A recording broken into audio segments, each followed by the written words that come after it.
Olá, tudo bem, pessoal? Mais uma Boa vez, noite. boa noite para quem está ao vivo.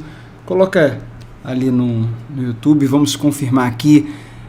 Quem for entrando ao vivo, se puder nos dar um feedback aí com respeito a áudio e vídeo, se tá ok. E já quero pedir a vocês que compartilhem, não só quem está entrando aí, mas você que está acompanhando essa gravação. Se te ajudar, se tem te ajudado, então compartilhe, porque, como eu falei, nunca é demais a gente ressaltar isso. Mergulhar no Evangelho, a palavra mergulhar, esse nome que o Espírito Santo nos inspirou para dar à série, Mergulhando no Evangelho. Mergulhar é meditar, não ler apenas, meditar, refletir, absorver, entender, você realmente ler o texto com calma, reler.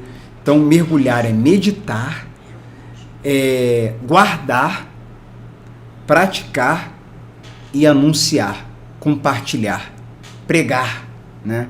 E lembrando que a maior de todas as pregações, além da falada, a maior, mais do que a falada, é aquela onde nós falamos, né? Vivemos, incorporamos, encarnamos o Evangelho.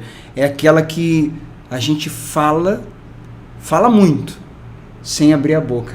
É verdade. Com as nossas atitudes. Ações, né? Nosso procedimento, a prática, né?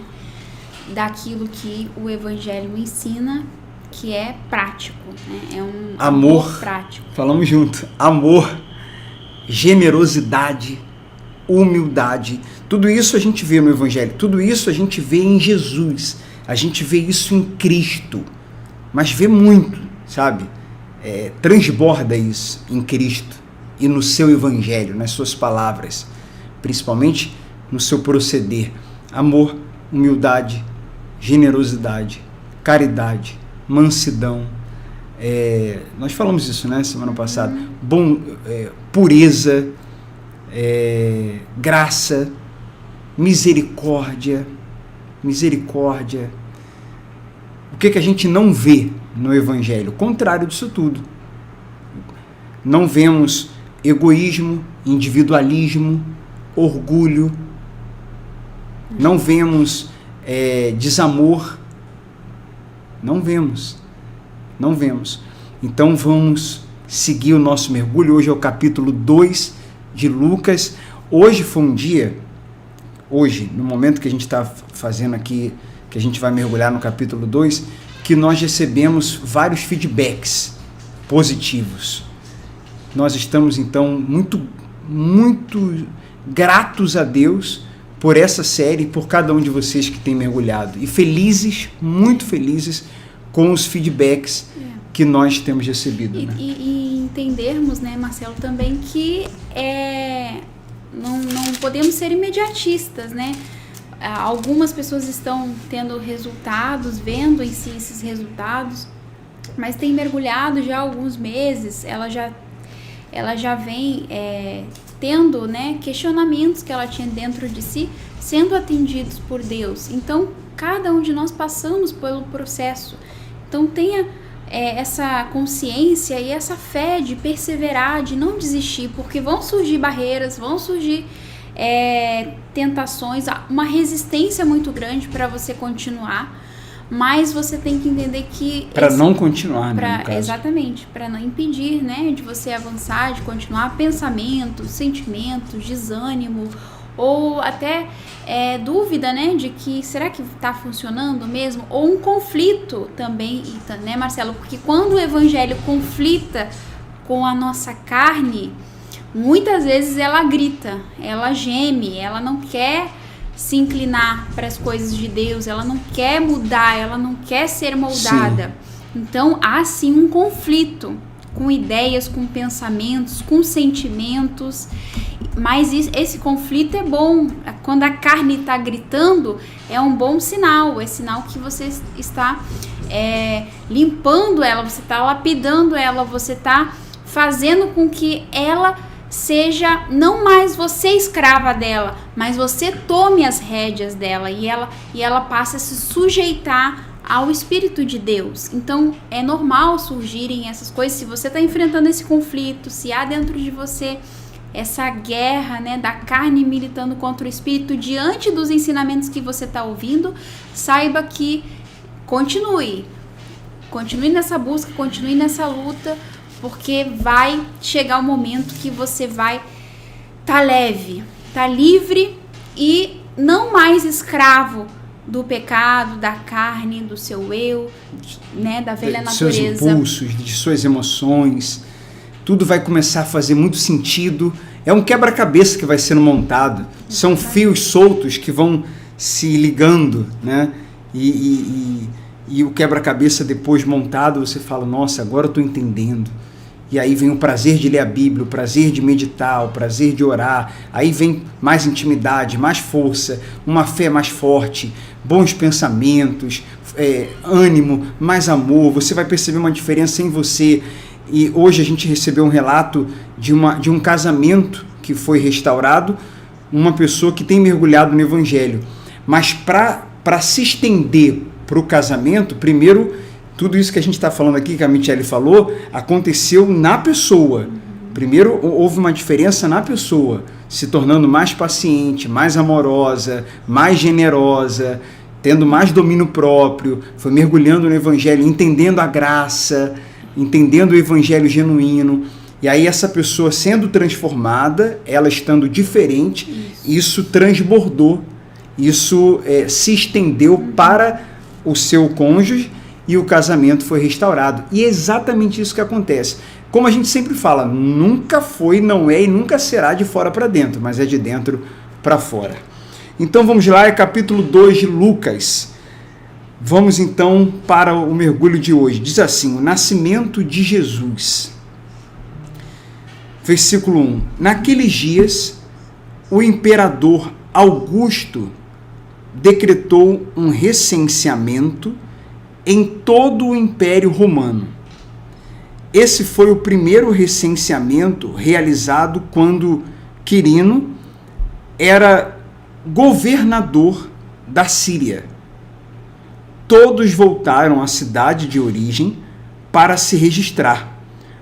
Por ser descendente do rei Davi, José viajou da cidade de Nazaré, da Galileia, para Belém, na Judéia, terra natal de Davi, levando consigo Maria, sua noiva, que estava grávida.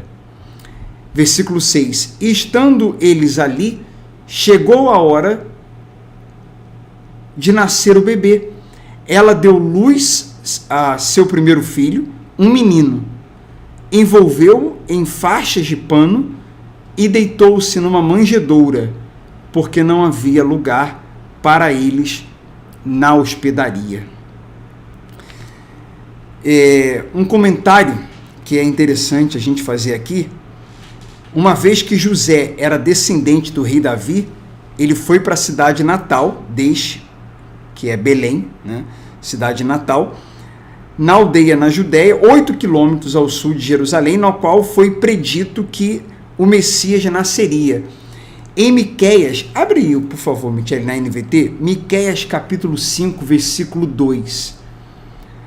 A gente sempre está aqui comentando e dando a vocês algumas passagens, algumas referências do Antigo Testamento e reforçando isso, que no Evangelho se cumpre profecias do Antigo Testamento. Isso que nós acabamos de ler já havia sido profetizado, já havia sido dito em Miqueias capítulo 5, versículo 2. Lê pra gente aí, por gentileza. Um governante de Belém. Mas você, ó Belém, Efrata, é apenas uma pequena vila entre todo o povo de Judá. E, no entanto, um governante de Israel, cujas origens são do passado distante, sairá de você em meu favor. O povo de Israel será entregue a seus inimigos até que a mulher em trabalho de parto dê à luz. Por fim, seus compatriotas voltarão do exílio para sua própria terra. Então, o Antigo Testamento, no Evangelho, aqui no Novo Testamento, se cumprindo o Antigo. Porque o Evangelho, o Antigo Testamento, é sobre isso. Ele apontava para o Messias que viria. Ele apontava para Cristo. No Antigo Testamento, a própria lei era uma sombra dessa nova aliança que Jesus veio instituir e que foi selada pelo Espírito Santo. Então, apontando para Cristo, se cumpriu. É isso que nós precisamos ter sempre em mente ao ler o Evangelho, e a gente está sempre batendo aqui nessa tecla, porque é isso que é importante a gente entender, né? A Bíblia ser lida, né, no seu contexto e de uma seu forma, significado correto e abrangente, exato. Né? Não olhando com uma microvisão, Isso. ou como se aquela profecia ali tivesse relacionado agora, isso aqui é comigo, tá falando comigo. Não necessariamente, porque existem profecias que já foram cumpridas e era para aquele tempo e para aquele propósito, né? Então nós temos que entender o significado da mensagem, como a gente já falou nos outros evangelhos, quem escreveu, para quem, por quê, né? Qual que era o propósito. É isso aí. Isso também nos diz o seguinte: tudo contribui para o plano de Deus. Exato. É uma coisa que, gente, eu particularmente, o que o Evangelho me mostra? O mergulho no Evangelho me mostra. Quando a gente vê algo que a gente está lendo Lucas 2 e em Miqueias capítulo 5, né? Uhum. Que a gente leu agora, Miqueias 5. Isso. Em Miqueias 5, lá atrás, a gente vê se cumprir em Lucas 2. O meu coração arde com o quê? Que eu peço ao Espírito Santo, espero também que arda no teu coração o seguinte, que você tenha esse entendimento, que o seu entendimento se abra e que o teu coração arda para o seguinte: tudo contribui para o plano de Deus. Tudo contribui para o plano de Deus. Há um plano, havia um plano, e não tem absolutamente nada, e ninguém que possa impedir esse plano de se cumprir. É um plano soberano, é um plano de Deus, é um plano do próprio Deus. Então vai se cumprir. O que nós precisamos fazer é nos submetermos, nos rendermos a Cristo, realmente mergulharmos no Evangelho, nos rendermos a esse Messias, a esse Cristo, nos rendermos a Deus e sermos inclusos no seu plano. É isso. Há um plano. Uhum. Não é nosso, é dele. E aconteceu, né, exatamente no propósito, porque ali, naquele momento, né, o imperador havia convocado para fazer o censo, né, que era para atualizar, digamos assim, o número da população para que essa população pagasse o imposto corretamente. Uhum. Então, eles iriam ver se alguém nasceu a mais ou alguém não estava ali sendo contado, porque eles queriam receber o imposto daquelas pessoas. Então, foi justamente nessa época que eles foram e tiveram que meio que sido obrigados a voltar para Belém, e ali para essa convocação do imperador. E foi justamente ali que a Maria teve as dores de parto e se cumprir, e né? Acabar, né, nascendo. E se cumprir a profecia. E o anjo, né, já havia também dito que ela deveria voltar e o filho, né, ia nascer ali. E outro detalhe importante, Marcela, no versículo 6, né, que a gente vê que Jesus, ele foi, né, o nascimento foi improvisado ali, né, porque ele não tinha lugar para ficar. Eles foram para a cidade, mas não tinha hospedaria. Então eles foram ali no lugar onde ficavam os animais, numa manjedoura. Imagina o rei de Israel, não só o rei de Israel, mas o rei dos reis estava para nascer. E olha onde ele foi nascer, né, Marcelo? não tinha lugar para ele se hospedar. Sabe a mensagem que isso traz para a gente? O Evangelho traz muito essa mensagem. E essa parte aqui é uma das muitas partes que o Evangelho nos traz. A mensagem de simplicidade. De simplicidade, de humildade. Ele sendo quem ele era. Eu não sei você que está acompanhando aí essa meditação, mas uma das coisas que me encanta demais é ver alguém agindo com simplicidade. Com simplicidade. Alguém que às vezes tem um nome na sociedade, tem fama, né? É uma pessoa requisitada, relevante aos olhos humanos, mas ela é simples. É simples. E toda pessoa do Evangelho, toda pessoa que tem o Evangelho no seu coração, que mergulhou mesmo nele, ela vai ser exatamente assim, porque o Evangelho nos transmite essa mensagem, como eu falei, porque Jesus é assim, ele é de todas as pessoas, no sentido de relevância, de importância, ele é a maior, portanto, com suas atitudes, a maneira de ser, em todo esse contexto, até o seu nascimento, nos transmite essa mensagem de simplicidade. Então, nunca perca isso. Peça a Deus, isso serve para você que está assistindo, para mim, Thierry, para todos nós. Peçamos que a gente possa sempre estar pedindo isso a Deus. Nos dá um coração humilde, não deixa que a arrogância, o orgulho, a prepotência, não nos deixe. E assim, o próprio Evangelho não deixa, o próprio mergulho no Evangelho não deixa, e a presença do Espírito Santo não deixa. Mas a gente precisa estar orando e estar sempre vigiando, para que não percamos a simplicidade.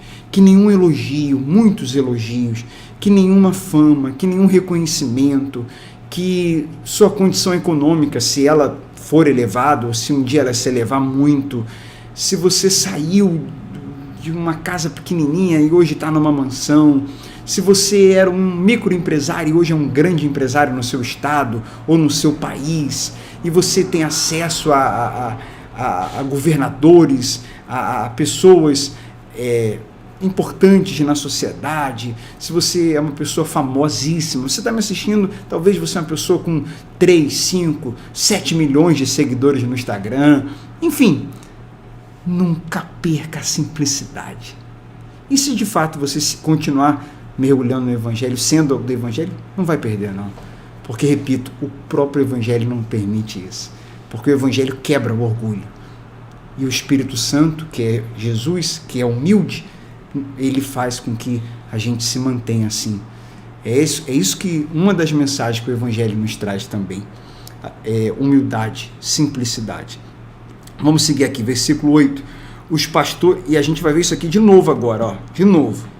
O tempo todo, essa questão de simplicidade, de humildade, é o tempo todo no Evangelho. Naquela noite havia alguns pastores nos campos próximos, vigiando rebanhos e ovelhas. De repente, um anjo do Senhor apareceu entre eles, e o brilho da glória do Senhor os cercou. Ficaram aterrorizados. Mas o anjo lhe disse: não tenha medo. Igual com Zacarias, né? A gente leu na meditação passada. Trago boas notícias, com Zacarias, com Maria, que darão grande alegria a todo o povo. Hoje em Belém, a cidade de Davi, nasceu o Salvador, que é Cristo, o Senhor. Vocês o reconhecerão por este sinal. Encontrarão um bebê enrolado em faixas de pano, deitado numa manjedoura. De repente, juntou-se ao anjo uma grande multidão do exército celestial, louvando a Deus e dizendo: glória a Deus nos mais altos céus e paz na terra àqueles de que Deus se agrada. Quando os anjos voltaram para o céu, os pastores disseram uns aos outros: vamos a Belém para ver esse acontecimento que o Senhor nos anunciou. Versículo 16. Indo depressa ao povoado, encontraram Maria e José, e lá estava o bebê, deitado na manjedoura. Depois de o verem, os pastores encontraram a todos o que o anjo tinha dito a respeito da criança. Contaram a todos o que o anjo havia dito a respeito da criança. E todos que ouviam a história dos pastores ficavam admirados. Maria, porém, guardava todas essas coisas no coração e refletia sobre elas. Os pastores voltaram glorificando e louvando a Deus por tudo que tinham visto e ouvido. Tudo aconteceu como o anjo lhes havia anunciado. A profissão de pastor, esses pastores aqui, não era uma profissão nobre. Eles não eram relevantes, muito pelo contrário. Eram pessoas deixadas de lado. Eram pessoas que também eram desprezados. Pessoas que também eram desprezadas. Como nós falamos, foi na segunda meditação, né, sobre os 5 grupos. Essa que é a 4ª meditação, capítulo 2, nós fizemos 2 meditações, caso você esteja agora mergulhando aqui no capítulo 2, essa é a 4ª meditação, nós fizemos 2 de introdução. Aí fizemos na passada 1, agora capítulo 2. Na segunda meditação, antes da gente entrar no capítulo 1, nós falamos sobre os grupos dos excluídos. Esses pastores poderiam fazer parte também disso. Não eram pessoas consideradas pela sociedade. Novamente, como é que eu posso dizer? Esse paradigma é quebrado, novamente há essa inversão. Porque o anjo não apareceu para doutores da lei, o anjo não apareceu para pessoas consideradas nobres na sociedade, o anjo não apareceu para gente do império, o anjo apareceu para pastores, para pessoas simples. Foi o que eu disse, novamente essa questão da simplicidade. O que Deus procura é, como nós falamos, e a gente está sempre aqui reforçando isso, um coração ensinável. Quando não há simplicidade, humildade, Deus, não há revelação. A revelação, Michele, a gente observa isso, com quem Deus fala, para quem o anjo aparece, né? Para quem o anjo aparece, como é que Deus vai trabalhando, com quem Jesus andava, com quem Jesus comia. A gente vai ler isso aqui ao longo do livro de Lucas. Com quem ele comia, com quem ele sentava, a quem ele dava atenção. Pessoas de classes distintas, pessoas muitas vezes desprezadas pela sociedade, mas coração humilde, mais simples. Pessoas que não eram arrogantes, pessoas que não eram duras de coração, não eram orgulhosas. Portanto, reconheciam ele como Messias. É o tempo todo. É isso que eu estou batendo nessa tecla. O tempo todo, isso é o que conta para Cristo. Meu Deus, fico imaginando como que isso agrada a Deus, né? Os valores, né, do reino de Deus são invertidos aos valores desse mundo, isso aí. Né? Porque aqui, para esse mundo, o que importa é o que você tem, o que você é na sociedade, o que você conquistou. Teu histórico, teu currículo, onde você passou. Status, exatamente. Mas, com que você trabalha, tua profissão, quanto você ganha, qual é o teu salário. E para você ser aceito, né, muitas vezes, nesse nicho da sociedade, você tem que se enquadrar nos requisitos que eles têm. Mas os valores do reino, eles são diferentes. Eles não, independente de se você tem muito ou se você tem pouco de posses, mas o que importa é o que está dentro de você, que o reino de Deus, ele é com respeito ao que está dentro da gente, né? E a gente sabe que essa vida aqui nessa terra, esse plano aqui que a gente vive, ele é passageiro.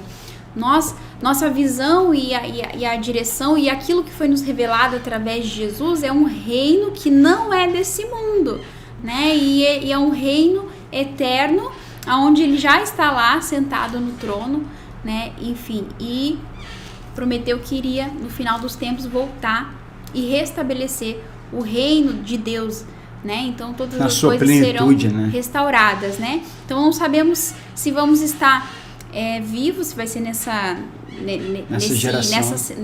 século, né, digamos assim, ou se vamos né, passar pela morte e depois seremos ressuscitados para nos encontrarmos com ele nesse novo reino. Mas, de qualquer forma, hoje nós aprendemos esses princípios e é esses princípios, é isso que dentro de nós que vai nos acompanhar, né, em um outro corpo glorificado. Então, a gente precisa se enquadrar nos valores do reino para que a gente possa entrar nele, né? Podemos resumir então o seguinte: no mundo aí, no reino desse mundo, o normal para você sentar em determinadas mesas, como falamos, é quem você é, qual a tua história, quem você conhece, quem te indicou, quanto você tem, qual o teu carro, quantos carros você tem, qual é o teu salário, tua empresa, quantos estados tua empresa está, enfim, números, relevância, importância, quantos seguidores você tem, se eu vou fazer live com essa pessoa, se ela vai fazer parte do meu network, se eu vou dar oportunidade para ela, se ela vai sentar na mesa aqui. Essa mesa aqui é a mesa dos grandes desse mundo. Mas na mesa do Senhor, na Santa Ceia do Senhor, na mesa com Cristo, os critérios são diferentes. E uma das coisas que definem para sentar na mesa é se você crê e se você tem esse coração aberto para reconhecê-lo como Cristo, como Filho de Deus, como próprio Deus. Coração ensinável, simplicidade. Quer dizer, é o contrário, os valores diferentes. A gente precisa entender isso, porque senão a gente acaba querendo se relacionar com Deus com os valores desse mundo, e aí não flui. A gente precisa se relacionar com Ele com os valores dele. Isso E assim, isso Jesus já bem explicou, né, que o rei, quando era uma intenção, porque até então os discípulos, o povo achava que Jesus ia reinar aqui nesse mundo, ia estabelecer um reino aqui nesse mundo. Só que ele veio trazer uma revelação e deixou claro: o meu reino não é desse mundo. Então, o que está proposto é no porvir. É isso aí. Né? Então, quando alguém te falar que você tem que reinar, que você tem que governar aqui nesse mundo, que esse é um papel que Deus te deu, mas se esse Jesus que esteve aqui em carne e osso falou que o reino dele não é nesse mundo, a gente vai cair, né? Muitos caem, né, nessa visão, nessa conversa, mas ela não está de acordo com o Evangelho. Com o Evangelho. Vamos seguir então? Versículo 21. 8 dias depois, quando o bebê foi circuncidado, chamaram-no Jesus, o nome que o anjo lhe tinha dado antes mesmo dele ser concebido. Então chegou o tempo da oferta de purificação, como era a exigência da lei de Moisés. Abre aí, por favor, em Êxodo capítulo 13.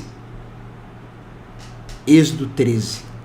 Se você quiser também dar uma olhada aí em Êxodo capítulo 13, versículo 2. Porque aqui no versículo 23, vou só concluir o 22, ó.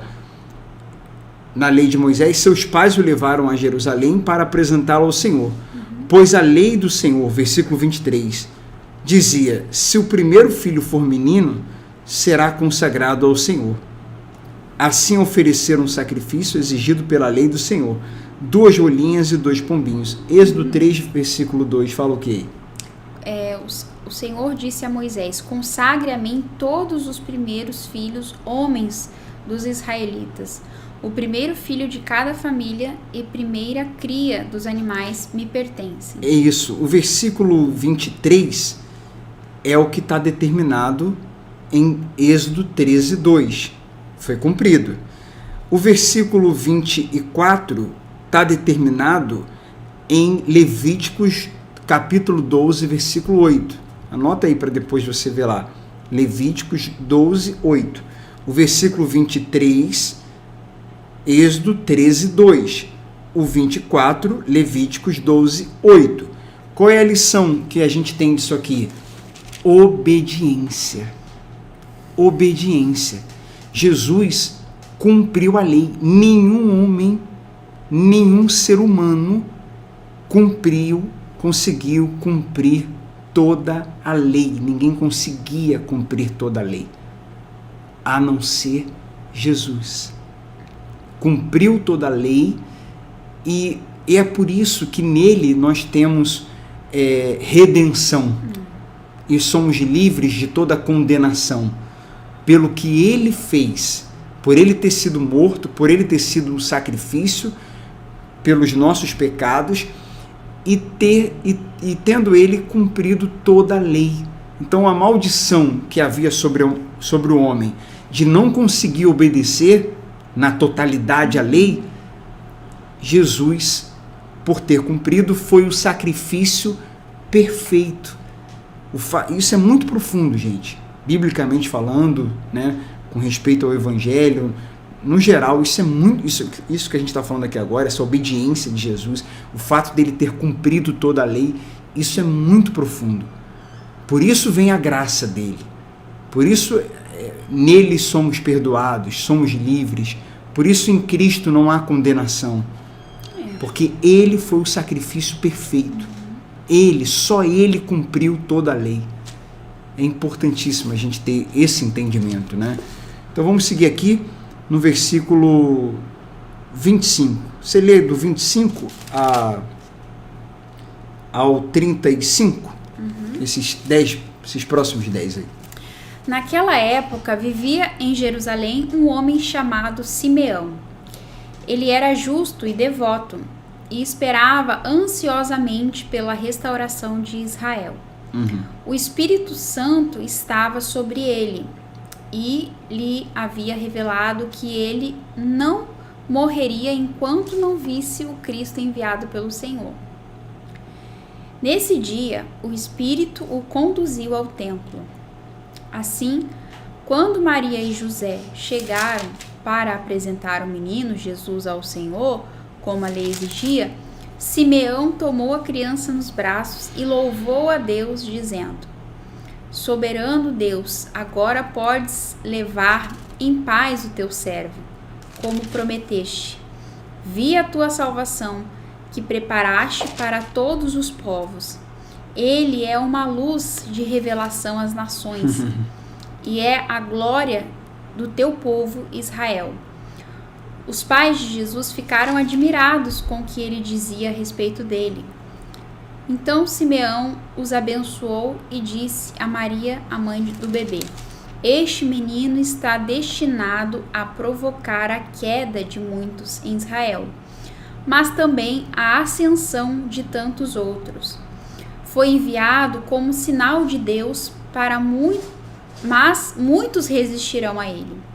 Como resultado, serão revelados os pensamentos mais profundos de muitos corações, e você sentirá como se uma espada lhe atravessasse a alma. Eu quero chamar a atenção para os 2 versículos que mais me tocaram no capítulo 2 inteiro de Lucas, que é o versículo 29 e o 35. Vou explicar rapidamente aqui por quê. O 29, ele mostra que esse homem, mesmo ainda sendo Jesus um bebê, né, ele o reconheceu como Messias. O que eu vejo? Porque assim, líderes religiosos, fariseus, os tais do templo, doutores da lei e muitos outros judeus, muitas pessoas, depois de Jesus crescido, adulto, operando milagres, fazendo maravilhas, mesmo assim não reconheceram. Este homem, ainda pegando no colo, versículo 29, o reconhece desse jeito. Isso, pessoal, nos mostra que existe um agir do Espírito Santo. Existe uma revelação do Espírito Santo. Tem coisas que não tem como explicar, a não ser o Espírito Santo revela. E o meu pedido ao Espírito Santo agora, nesse momento, e em outras orações que eu faço, é que ele revele Jesus a você. Se já revelou, que ele revele a vontade de Deus, que ele se revele a você, a nós. E por isso que a gente precisa mergulhar e fazer devocional e orar mais. E quanto mais orarmos, quanto mais mergulharmos, melhor. Porque é cheios do Espírito Santo que nós teremos revelações do Espírito Santo. É quente, é numa relação quente, numa relação fria, numa relação morna, é mergulhando, não no raso, não de boia. É só mergulhando, é só numa relação mais profunda que a gente tem revelações. Esse homem foi revelado. Versículo 29, me chamou a atenção, de todos. E o outro é o 35, que fala aqui, ó.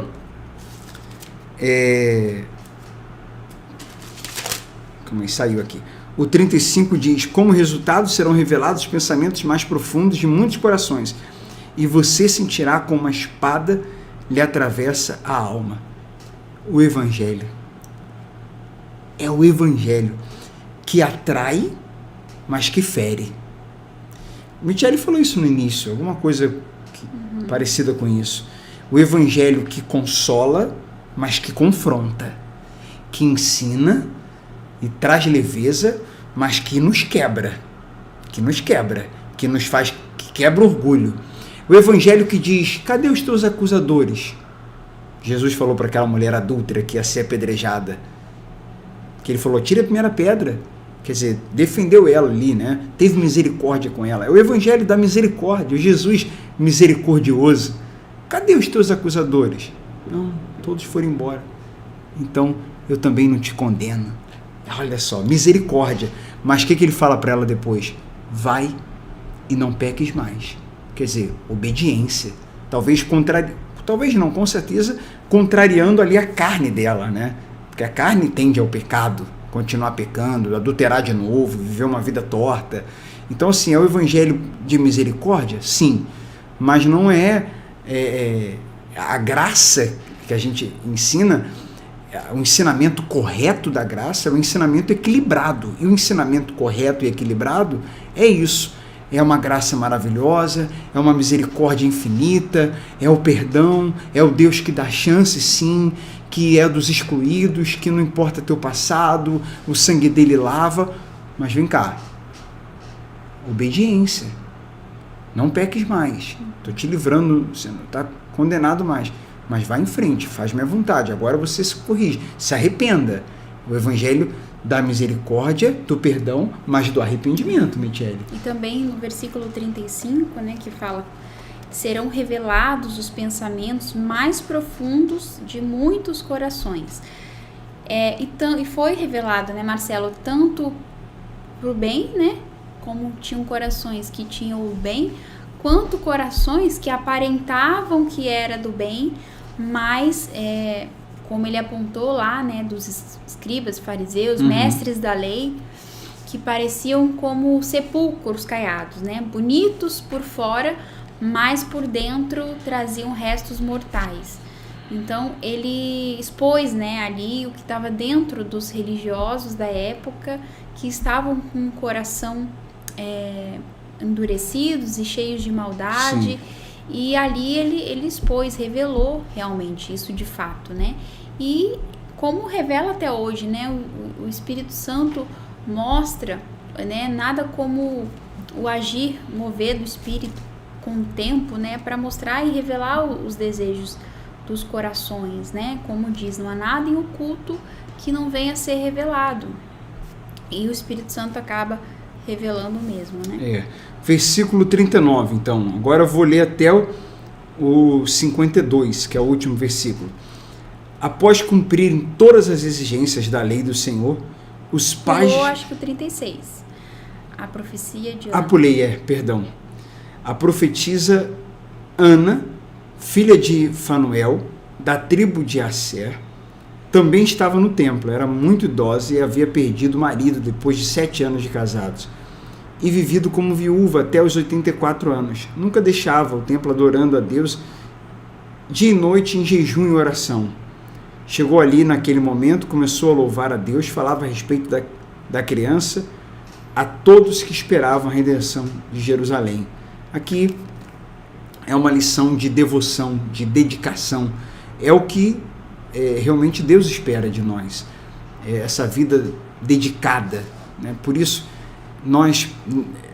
eu vou falar aqui, apesar de que a gente está fazendo aqui ao vivo, fica gravado e uma pessoa pode estar nos assistindo depois de 3 meses, 6 meses, mas como eu pretendo fazer por bastante tempo, então eu vou falar. No momento que nós estamos fazendo essa meditação aqui, nós estamos fazendo 3 orações, 3 momentos, né? 3 orações, às vezes não é a terceira não é oração, mas é palavra. São momentos com Deus aqui que a gente faz. Uma é 5 da manhã no YouTube, 5 da manhã, um devocional chamado Prioridade. Segunda, meio-dia no Instagram, marcelodosanjos.oficial, todo dia 5 da manhã, devocional, todo dia uma mensagem de sabedoria e uma oração meio-dia. E terceiro, segunda, quarta e sexta, aqui no YouTube, a série Mergulhando no Evangelho, 19 horas. Terça-feira é um culto que fazemos e na quinta o curso Casa. Então, assim, eu estava até pensando nisso hoje. Nós temos 3 encontros e a partir do primeiro, depois de 5 da manhã, que é o primeiro, 7 horas depois, meio-dia, o segundo encontro. 7 horas depois, 19 horas, 7 da noite, o terceiro encontro. 3 vezes ao dia, de 7 em 7 horas a partir do primeiro encontro. O que é isso? A gente está motivando, inspirando, cooperando para que as pessoas desenvolvam a sua espiritualidade. Orem mais, mergulhem mais na palavra, levando-as a se aproximarem mais de Deus. Não serem dependentes da gente, de maneira alguma, mas se acenderem espiritualmente, se conectarem, serem como essa Ana aqui, dedicadas à área mais importante de todas, que é a sua espiritualidade, para que possa crescer, amadurecer espiritualmente e ajudar, e estarem tão bem, em breve, como a gente falou no início, né, o quebra-cabeça montado, depois de um certo tempo, melhor, transformado, possa estar tão bem, que aí o teu casamento também vai ficar bem, outras áreas também vão fluindo, e possa outras pessoas serem ajudadas por você, que agora está tão bem, porque você está se dedicando à sua vida espiritual, se dedicando a Deus, mergulhando no Evangelho. E ela, no caso aqui, essa profetisa, ela escolheu, após a morte do marido, se dedicar, né? Com intensidade, todos os dias, ao Senhor. Então, foi uma escolha que ela teve, né? O relacionamento dela, o encontro que ela teve com Deus, né? Foi tamanho que ela decidiu, não vou casar de novo, eu vou me dedicar ao Senhor. E ali ela servia a Deus. Versículo agora sim, 39. Após cumprirem todas as exigências da lei do Senhor, os pais de Jesus voltaram para casa em Nazaré, na Galiléia. Ali o menino foi crescendo, saudável e forte. Era cheio de sabedoria e o favor de Deus estava sobre ele. Todos os anos os pais de Jesus iam a Jerusalém para a festa da Páscoa. Quando Jesus completou 12 anos, foram à festa, como de costume. Terminada a celebração, partiram de volta para Nazaré, mas Jesus ficou para trás, em Jerusalém, sem que seus pais notassem sua falta. Pensaram que ele estivesse entre os demais viajantes, mas depois de caminharem um dia inteiro, começaram a procurá-lo entre os parentes e amigos. Versículo 45. Talvez você só um detalhe, está meditando com a gente há pouco tempo e não sabe, talvez você esteja aí com uma Bíblia com uma versão diferente, então as palavras são diferentes. Por exemplo, aqui mesmo, quando fala que Jesus tinha um favor de Deus, em outras versões fala graça, que ele era cheio da sabedoria e da graça. A graça é o favor de Deus, é a graça de Deus. Então as palavras mudam, mas o sentido é o mesmo. Essa versão aqui, para quem não sabe, que a gente lê sempre, é a NVT. Se você quiser acompanhar pelo Google, quando você for mergulhar com a gente, se você quiser abrir aí no celular, no computador, fique à vontade, tá bom? Algumas pessoas até estão comprando essa Bíblia de acordo com suas condições, estão até comprando a Bíblia NVT. Eu super recomendo, porque é de uma linguagem fácil, mas ela é fiel ao original. É uma versão muito boa, tanto a NVT como a NVI.